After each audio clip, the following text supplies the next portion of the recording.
Hello, dear friends, and welcome to another presentation from the Fatima Center. I want to share an important anniversary that is coming up on February the 9th.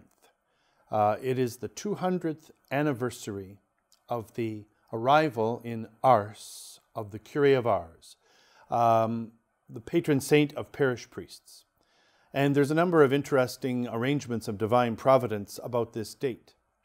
It was a Monday, the Monday of the first week of Lent, after the first Sunday of Lent. And in that year, it was the earliest that Lent can ever be, because Ash Wednesday was on February the 4th. The next time that happens will be something like 20 years from now.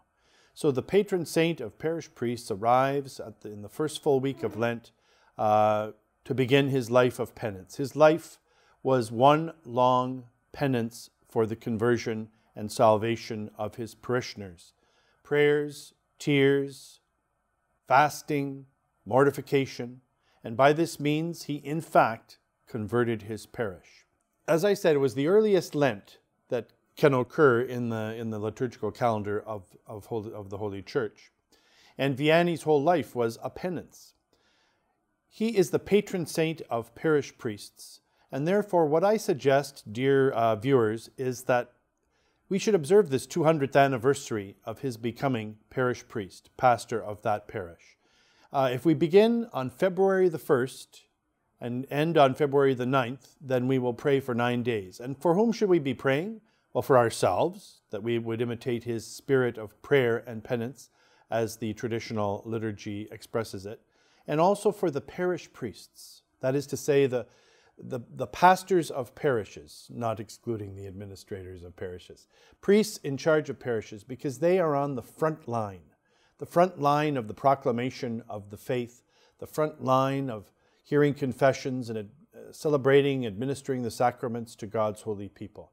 So I would like to suggest that somehow or other, the form of it doesn't matter so much. Maybe you could look up the liturgical prayer for the feast day of St. John Vianney, because we need to live that spirit of prayer and penance. If I may mention something a little bit sad, notice I said look up his prayer in the traditional liturgy of the Church, because in the revised liturgy after the Second Vatican Council, as on other points, it's kind of like they lost their nerve a bit, and the modern prayer says, the prayer of the Curé of Ars, which was magnificent, wonderful, fruitful, powerful, and they drop the reference to penance. But then you take away the greatness of the Curé of Ars. He used to make his meal by boiling potatoes at the beginning of the week, and then just eating these potatoes. And by the end of the week, they could get kind of moldy, but this was all part of his penance. He once received the complaint of a brother parish priest, my people are not converting. And the Curé of Ars said, well, have you prayed? Have you fasted? Have you slept on the floor?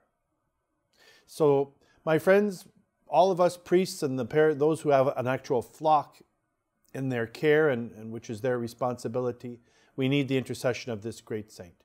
So, please ask his intercession for the parish priests of the world, and this redounds to your own salvation, because if your own priest becomes closer to God, becomes filled with the Spirit of God, with the Holy Ghost, then this can only benefit you.